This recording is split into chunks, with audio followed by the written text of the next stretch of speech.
Yeah, my name is David Keary. I'm the Executive Director of Nashville Youth Basketball Association. We are a nonprofit organization here in Middle Tennessee, 501c3. We've been in existence about 6 years now, and we're rolling into our 7th winter season.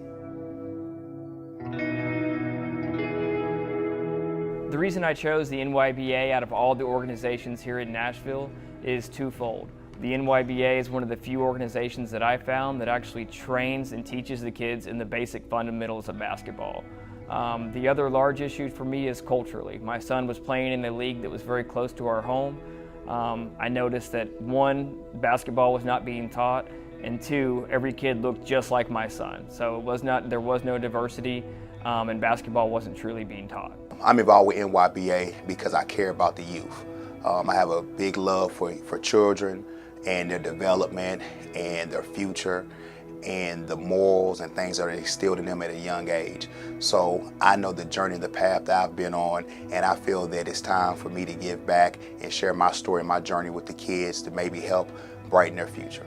Hello, it's Dante Jones of the Nashville Youth Basketball Association. The reason for us is to give these kids an opportunity, give them an outlet, giving them the opportunities that we didn't have as youth in our community, especially through the game of basketball, which has been so instrumental in me being who I am today. Nashville is one of the most progressive cities in the country right now. And it's a shame that we don't have a basketball facility in the city of Nashville. We have some on the outskirts in Brentwood and Franklin, but we don't have anything for our inner city youth. NYBA would be the perfect organization to start their own basketball facility where these young men can go and train on their own. I'm Brian Collins, the head coach of Tennessee State. I'm all for NYBA having their own basketball facility right here in Nashville, Tennessee. One of the large benefits of the NYBA having their own facility from a community standpoint is it's not just going to draw in kids from the inner city, it's not just going to draw in kids from the suburbs, it's going to draw in kids from all over. So there's going to be a very diverse population, all going through the same program, being taught the same things, that are doing life together, that kids that normally would never leave their neighborhood, they're now doing life with kids that are across town. They're exposed to other cultures, they're exposed to other viewpoints, and the idea behind that would be that it's going to better equip them for later in life. This one player, his name is Jalen. He started in our program maybe 2nd or 3rd grade. He had just recently lost his mother in a car accident. He's living with his grandmother. She kind of brought him to our program to give him a home and give him some people around him to kind of support him during those hard times. When we first got the kid, I mean, he couldn't dribble real well, he couldn't pass it, he couldn't shoot it. But he's been sticking with that program. He's in 7th grade now.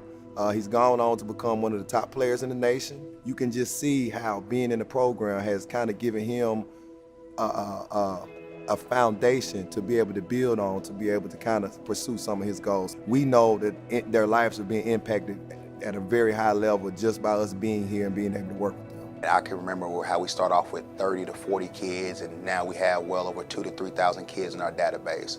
And our staff and the team that we work with, we're all spiritual based. We all believe in God, believe in Jesus Christ of the Bible. God's son died on the cross and raised for us. So that allows us to operate business and sports a whole lot easier because we're all share the same morals. The NYBA does a great job of not just providing basketball support, but really providing basic life skills, very basic communication skills, and really just developing the kid. Something we would like to do is on those Sundays at the facilities have something almost kind of like a chapel style setting to where we can come in, do devotion, say prayer, and then everybody heads to their games for the ones that are locally in town. It would give us a great outlet to get those kids in, keep them off the streets, be able to open up after school programs, tutoring, mentoring, things like that we're not able to do now just being in the gym. So that having a facility would not only, help us run the basketball operations, but it would be more of a community safe haven for a lot of the kids who may not have somewhere to go.